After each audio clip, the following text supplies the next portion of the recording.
Prenez courage en vous appuyant sur l'Éternel, votre Dieu. Prenez courage en vous appuyant sur l'Éternel, votre Dieu.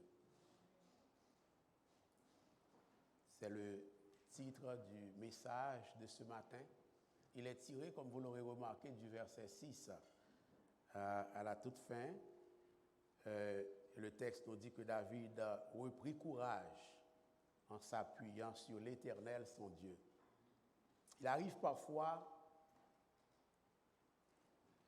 que les choses se passent très bien dans la vie avant qu'on se retrouve subitement face à une situation, je dirais, qui nous bouleverse et qui nous angoisse. Par exemple, frères et sœurs, il peut arriver que nous n'ayons pas prévu de perdre notre emploi, ou peut-être notre maison, ou bien notre voiture, ou n'importe quel autre bien qui est précieux pour nous. Et pourtant, c'est ce qui arrive. Nous l'avons perdu. Nous ne pensions pas que, parfois dans la vie, encore, les nouvelles du médecin seraient si déprimantes un matin, un midi, un après-midi. Et pourtant, c'est ce qui arrive. Il arrive parfois que nous n'ayons pas prévu que la personne que nous aimions tant devienne aussi faible et si fragile et nous cause parfois des maux de tête. Mais c'est ce qui peut bien arriver. Il arrive parfois que nous n'ayons pas prévu que la personne qui nous est chère soit obligée de s'éloigner de nous, ou même, pire, qu'elle soit décédée. Et pourtant, c'est ce qui arrive. Nous n'avions pas prévu une crise financière en ce moment ou à tel autre moment de notre vie. Et c'est ce qui arrive. On aurait bien pu, vous et moi, multiplier les exemples à l'infini ce matin. Tout semblait bien aller. La vie était belle. Mais un beau matin, tout a changé. Et cela non pas dans un sens qui nous réjouit le cœur, bien au contraire, d'une façon critique et bouleversante, qui nous attriste le cœur. C'est, semble-t-il, ce qui est arrivé dans le passage que nous venons de lire ensemble dans 1 Samuel chapitre 30. David et ses 600 hommes de troupes, frères et sœurs, profitaient de la vie un peu dans un endroit paisible, à peu près agréable, sûr et tranquille, frères et sœurs. Ils vivaient depuis 1 an et demi dans la ville de Tsiklag et ses environs. Pour l'histoire, cette ville a été offerte à David par le roi Akish afin de le récompenser d'avoir rejoint lui et ses 600 hommes de troupes l'armée des Philistins. J'ai déjà prêché sur le passage. On a vu aussi que ce n'était pas le meilleur des choix du monde que David avait fait de se réfugier chez le roi Akish, mais c'est à cette occasion-là que David a eu cette part de récompense de la part de ce roi.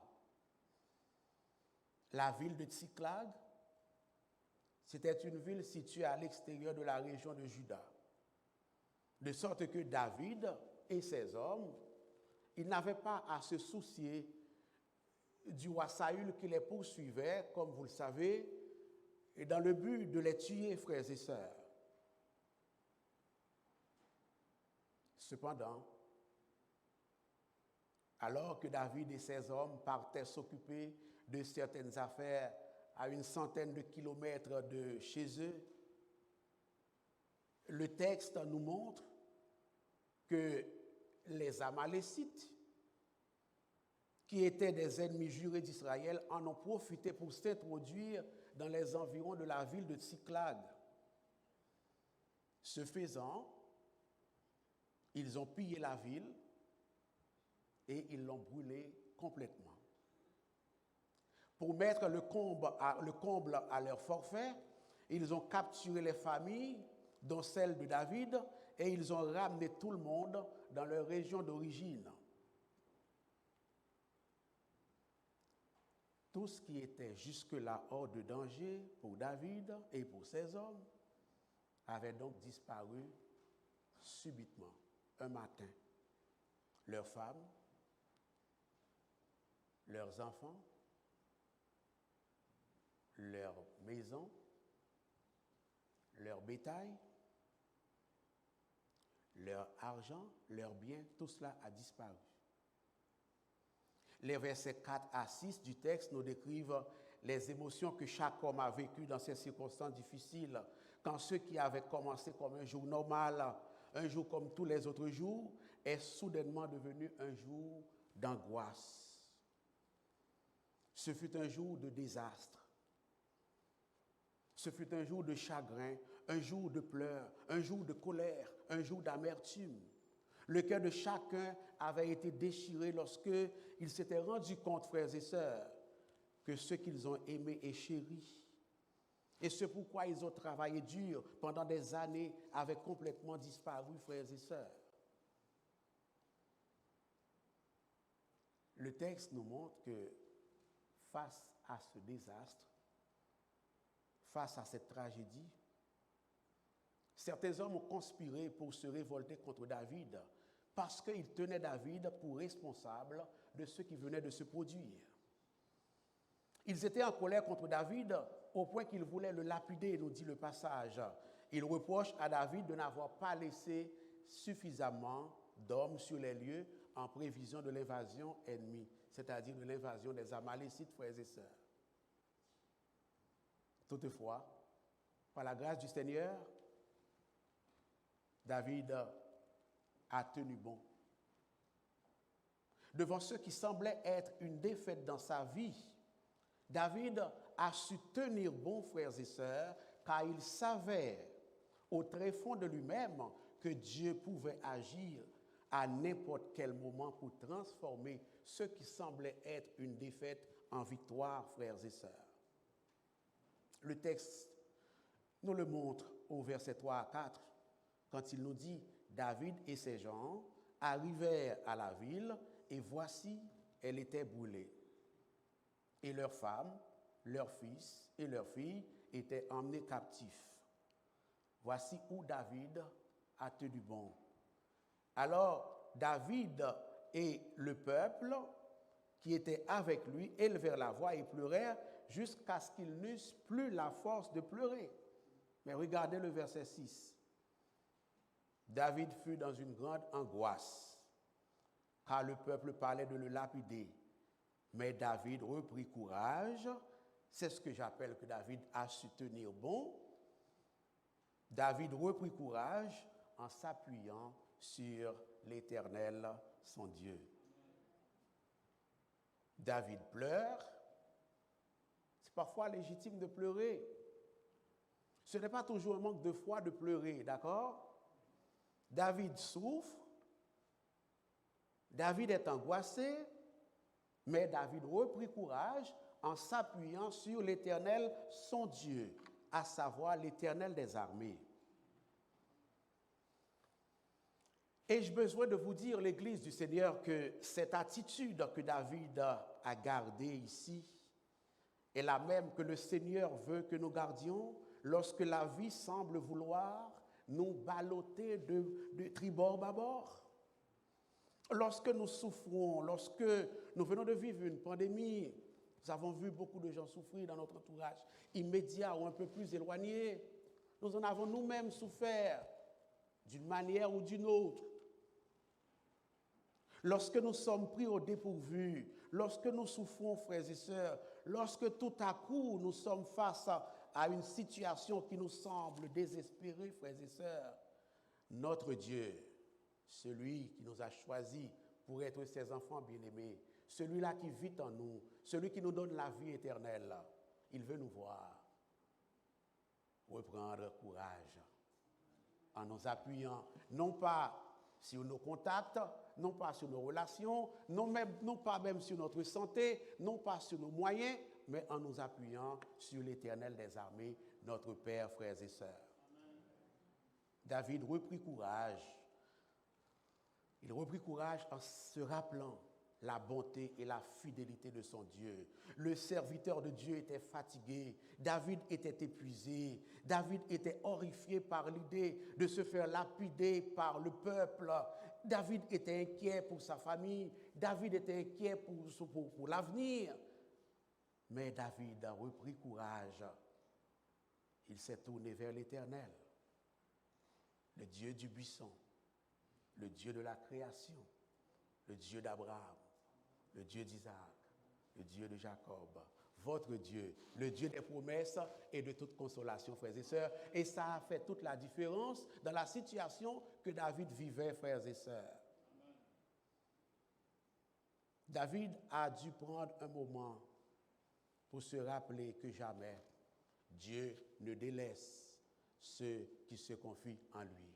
Et je crois très bien que c'est en se remémorant ces promesses du Seigneur que David a été capable de reprendre courage, frères et sœurs. David a pu avoir, en se tournant vers l'Éternel, en s'appuyant sur l'Éternel, en se rappelant qui est l'Éternel, David a eu le tonus spirituel et le moral nécessaire pour remonter la pente alors qu'il fut assailli d'épreuves, frères et sœurs. C'est ma prière ce matin pour l'Église du Seigneur, pour moi-même, pour chacun de nous, à savoir que notre Dieu nous fasse la grâce de garder le bon moral, de garder en vue les promesses de Dieu, de nous arrêter un moment pour réfléchir sur le fait que nous sommes en relation avec Dieu, que nous sommes en communion avec Dieu, de nous rappeler le caractère de ce Dieu, les attributs de ce Dieu-là, et que nous puissions dire, écoutez bien, même si tout ce que je vois avec mes yeux me montre que tous les indicateurs sont au rouge, mais avec Dieu tout ira bien au nom de Jésus. Amen. Voilà ce que nous sommes invités à faire ce matin. Je n'ai pas à vous le cacher, je vous l'ai déjà dit, la vie va nous asséner parfois de coups durs, frères et sœurs. Je ne suis pas ici pour vous dire que tout va bien aller. Il y a des jours, tout n'est pas bien allé pour le Christ. Il a été lapidé, il a été cloué à la croix, il a été méprisé, il a été même tué, il a été enseveli. Je ne suis pas ici pour vous dire ce matin que tout va bien aller pour vous, mais je suis ici pour vous dire que dans tout ce que vous retrouverez, Dieu vous accompagnera. Il sera avec vous et cela fera toujours toute la différence. La vie va nous asséner, disais-je, de coups durs parfois. Nous allons parfois nous retrouver dans des situations qui auraient tendance à nous faire perdre notre sentiment de bien-être et de sécurité. Le mal va nous frapper quelquefois en boucle. Lorsque cela se produit, frères et sœurs, ne nous décourageons pas. Gardons l'espoir et allons au seul Dieu vivant et vrai qui peut nous aider, qui peut nous consoler et nous réconforter dans nos moments difficiles, frères et sœurs. Allons au seul Dieu vivant et vrai qui peut nous donner la force, le soutien, les encouragements, les directions et les conseils nécessaires dont nous avons besoin pour garder la tête hors de l'eau, frères et sœurs. Lorsque nous nous retrouvons dans des situations imprévues qui nous causent le chagrin, qui nous angoissent, allons au Seigneur Dieu Tout-Puissant, le Seigneur qui a promis qu'il serait là pour nous secourir et nous aider à traverser nos moments difficiles. Appuyons-nous sur les bras tendres et puissants de notre Dieu, frères et sœurs. David a fait une deuxième chose, c'est qu'il alla consulter l'Éternel en disant, poursuivrai-je, au verset 8, poursuivrai-je cette troupe, l'atteindrai-je? Après avoir passé quelque temps avec le Seigneur, David chercha la direction du Seigneur pour savoir quoi faire exactement, tandis qu'il se retrouve subitement dans cette situation malencontreuse que le texte vient de nous révéler, frères et sœurs. Personnellement, David souhaiterait élaborer un plan qui lui permettrait de sauver toutes les familles et les biens qui ont été dérobés, emportés par l'ennemi, frères et sœurs. Mais d'abord, David veut savoir ce que Dieu en pense de tout cela. Ça va l'Église? David sait qu'il est le capitaine d'une armée de 600 guerriers bien entraînés au combat. Et David est confiant et sûr de ses capacités, frères et sœurs. Et pourtant, David ne bougera pas d'un pas avant d'avoir entendu le Seigneur parler à ses oreilles, à son cœur, à son âme, de ce qu'il devra décider pour la suite des choses, frères et sœurs. Je crois que ce passage nous enseigne à vous et à moi ce matin cette leçon spirituelle très importante pour la marche chrétienne, frères et sœurs, à savoir que la solution la plus sage consiste à consulter le Seigneur avant chaque décision, qu'elle soit grande ou petite. Ça va l'Église? David savait ce qui se passait autour de lui. Il le savait, frères et sœurs. Il savait que cela a été orchestré par les ennemis, par le diable. Il alla consulter l'Éternel. Laissez-moi vous dire ce matin, le diable nous frappe, et la plupart du temps, en espérant que vous et moi, nous abandonnons. Ça va l'Église? Le diable nous frappe en espérant la plupart du temps que nous abandonnons. Si nous n'abandonnons pas, tout au moins, nous prendrons des décisions sans consulter Dieu. Et il sait très bien que cela nous mènera à la ruine. Dans un cas comme dans l'autre, il aura gagné. Ça va l'Église? De la raison pour laquelle, quand nous sommes frappés par l'ennemi, il nous faut nous appuyer sur l'Éternel sans nous décourager. Et prenons le temps de consulter l'Éternel sur ce qu'il veut nous révéler pour la suite des choses, dans nos familles, dans nos vies spirituelles, dans nos vies ministérielles, dans nos vies professionnelles, pour notre santé, dans tout ce que nous voulons entreprendre, frères et sœurs. Deux attitudes très importantes ce matin que le texte nous révèle à travers la vie de ce serviteur de Dieu que nous savons qui était entre les mains du Seigneur, frères et sœurs. S'appuyer sur l'Éternel, prendre courage en s'appuyant sur l'Éternel et consulter l'Éternel pour la suite des choses, afin que le Seigneur nous donne les directives nécessaires dans sa sagesse que nous devons suivre, frères et sœurs. Et qu'est-il arrivé de la question posée par David à l'Éternel? Qu'est-il arrivé? Il a obtenu sa réponse au verset 8. Quand il demanda au Seigneur, poursuivrai-je ces troupes, l'atteindrai-je? Le texte dit, l'Éternel lui répondit, poursuis. Je viens vous dire ce matin, poursuivez votre route. Si vous êtes dans la volonté du Seigneur, poursuivez votre route. Ça va l'Église? Poursuivez.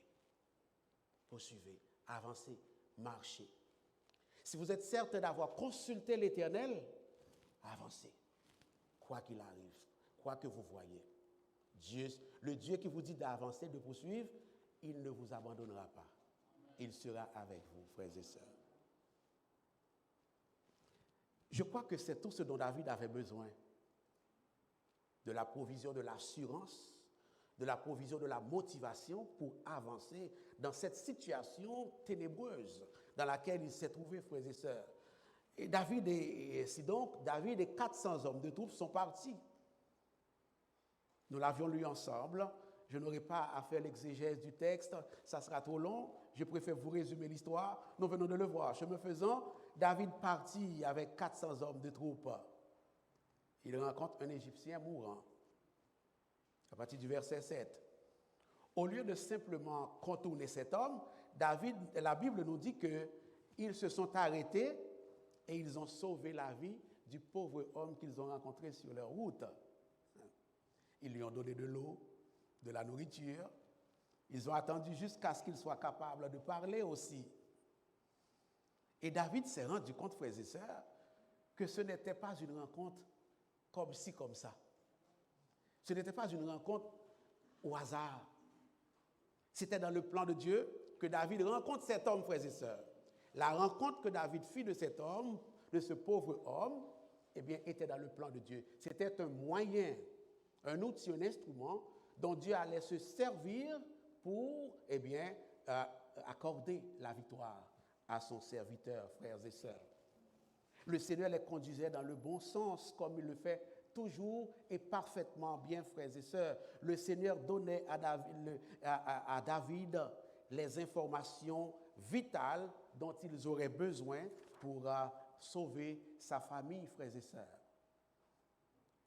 Par gratitude pour tout ce que David a fait pour cet homme, lui donner à manger et à boire, et j'en passe, il a accepté, le pauvre homme, il a accepté de montrer à David et à ses hommes l'endroit ou bien l'emplacement où se trouvaient les Amalécites qui festoyaient, eh bien, du fait qu'ils viennent de tout ravager, de tout emporter chez de la ville de Tsiklag. La Bible nous dit que David et ses hommes ayant rencontré les Amalécites, David et ses hommes ont combattu les Amalécites toute la nuit, tout le lendemain matin, tout l'après-midi. Et la Bible nous dit qu'ils ont remporté la victoire. Victoire ce matin. Courage, consultez l'Éternel, victoire. Ça va l'Église? Dieu les encourageait.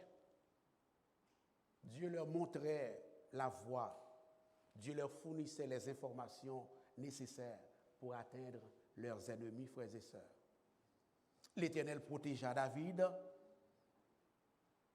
Et avant même que David ait rencontré ses ennemis pour les affronter et les battre et les vaincre, le Seigneur avait déjà pris les moyens de limiter les dégâts pour David et sa famille et les gens qui étaient sous sa responsabilité. Dans la mesure où, frères et sœurs, les Amalécites avaient gardé tout le monde en vie. Habituellement, ce n'est pas de cette façon que ça se passe. La plupart du temps, tout le monde meurt dans ces circonstances-là. Ça va à l'Église? D'habitude, ils tuaient les vieux et les jeunes, et ils prenaient les femmes, et ils les gardaient en esclavage. Mais ici, le texte nous dit que tout le monde sortait en vie. Parce que la main de l'Éternel, avant même qu'il puisse activer la victoire de ceux qui appartiennent à lui, de ceux qui se confient en lui, sa main était déjà agissante pendant même qu'ils étaient captifs de l'ennemi, frères et sœurs. David a fait sa part. Il s'est appuyé sur son Dieu. Dieu lui a donné les directives, les engagements nécessaires pour avancer. David a consulté l'Éternel. David a attendu la réponse de l'Éternel avant d'avancer. Laissez-moi vous dire une chose ce matin. Le Seigneur veut que vous gagniez vos combats ce matin. Il est de la volonté du Seigneur que vous gagniez vos combats ce matin. Contre la chair, contre le monde, contre le diable, contre le péché. Dieu veut que vous gagniez votre victoire, votre bataille ce matin. Dieu veut nous encourager ce matin. Dieu veut vous révéler sa volonté ce matin. Dieu veut vous guider ce matin sur les sentiers de la justice. Cela voudra dire aussi, frères et sœurs, qu'il va falloir que vous participiez à la lutte dans la partie qui vous concerne.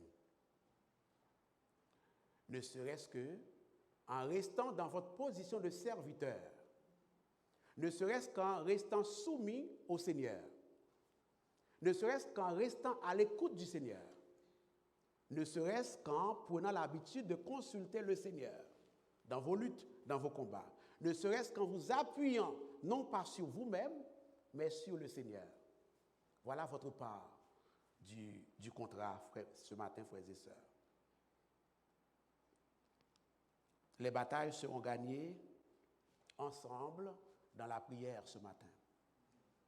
Les batailles seront gagnées dans le jeûne ce matin. Les batailles seront gagnées ce matin dans la consécration, dans l'unité, dans la communion, dans la sainteté, dans l'étude de la parole de Dieu. Les batailles vont être gagnées ce matin dans une vie d'amour, une vie de bonté, une vie de fidélité, une vie de consécration au Seigneur. Cet après-midi déjà, nous allons devoir nous battre pour nos familles, frères et sœurs. Nos époux et nos épouses n'appartiennent pas à Satan, ils n'appartiennent pas à l'ennemi. Ils appartiennent à Jésus de Nazareth, le Sauveur du monde, notre Sauveur, frères et sœurs. Mais nous devons nous battre pour eux dans la prière, dans le jeûne, dans l'attachement au Seigneur et à sa parole. Nous devons les ceinturer de nos temps de prière. Nous devons leur montrer ce que signifie être un chrétien dynamique, un chrétien passionné, un chrétien attaché à Dieu, son Sauveur, et à sa parole, frères et sœurs, au XXIe siècle. Nos enfants, nos petits-enfants, ils n'appartiennent pas à l'ennemi. Ils n'appartiennent pas à Satan, le diable. Ils appartiennent à Jésus de Nazareth. Mais nous allons devoir nous battre pour nos enfants, nos petits-enfants, en demandant au Seigneur de les couvrir de sa gloire, de sa puissance, de les entourer de son amour, de sa fidélité, frères et sœurs. Cet après-midi, l'Église du Seigneur, nous allons devoir nous battre pour nos amis, nos frères et sœurs dans le Seigneur, de la congrégation ou de l'extérieur de cette congrégation. Dieu sait que nous en avons beaucoup par la grâce de Dieu. Nos amis n'appartiennent pas à l'ennemi, du moins pour ceux qui n'appartiennent pas à l'ennemi. Ils appartiennent à Dieu. Mais nous allons nous battre dans la prière pour nos amis.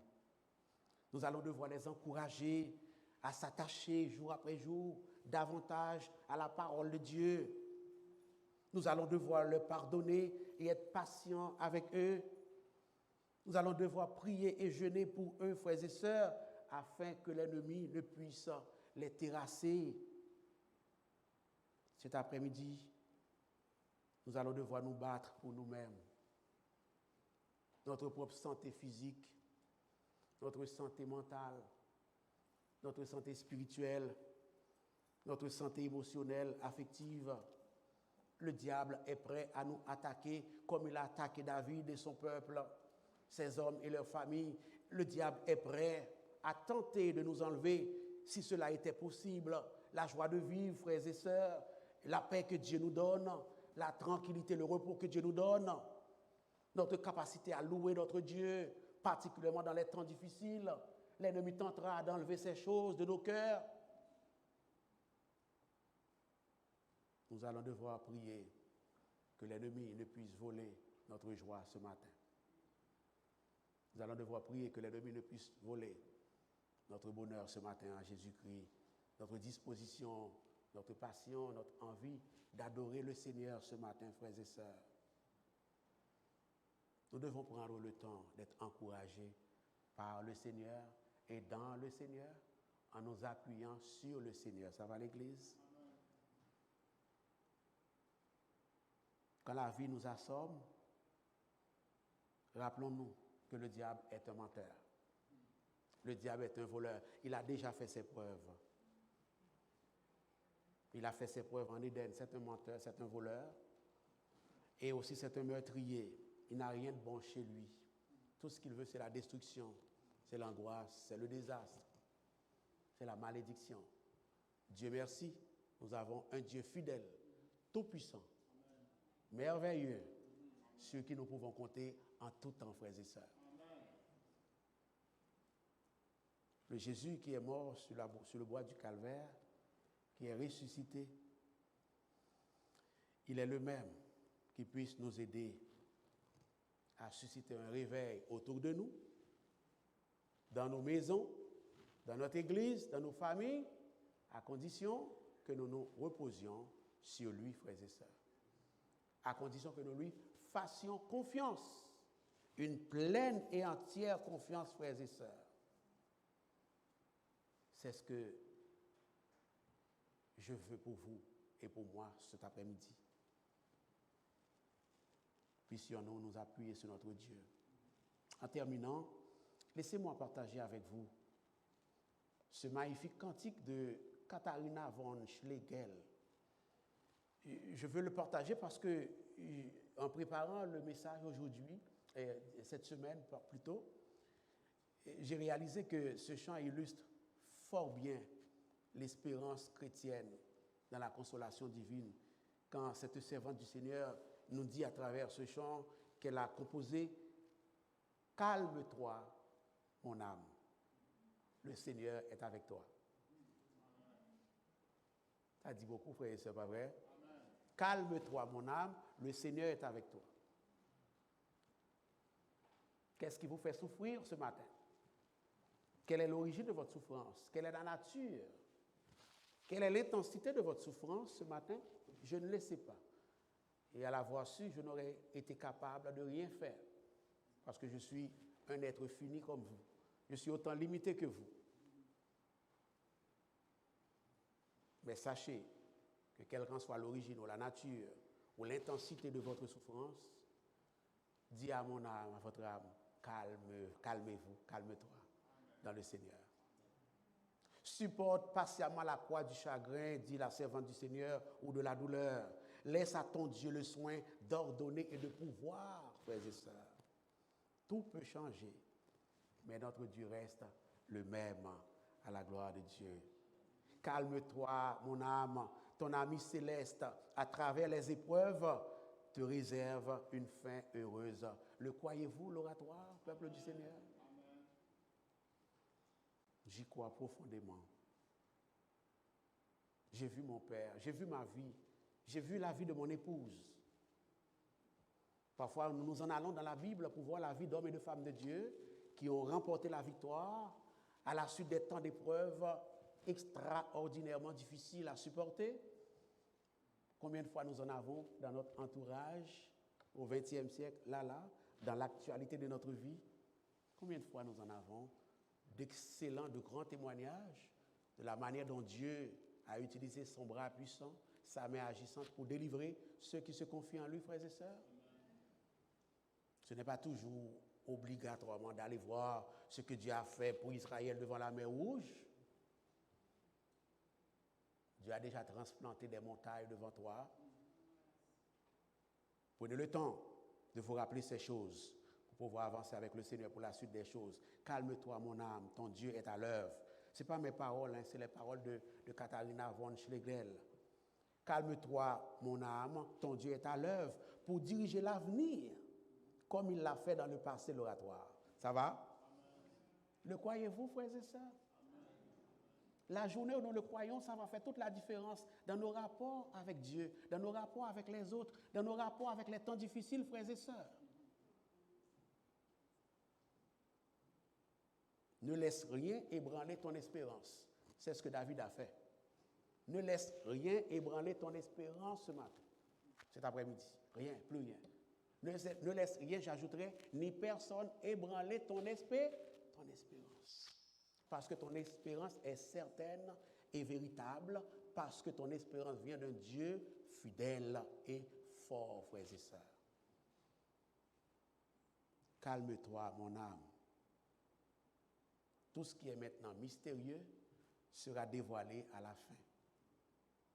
Calme-toi, mon âme. Les flots et les vents connaissent encore sa voix qui les a dominés quand il a habité parmi nous, frères et sœurs. Calme-toi, mon âme.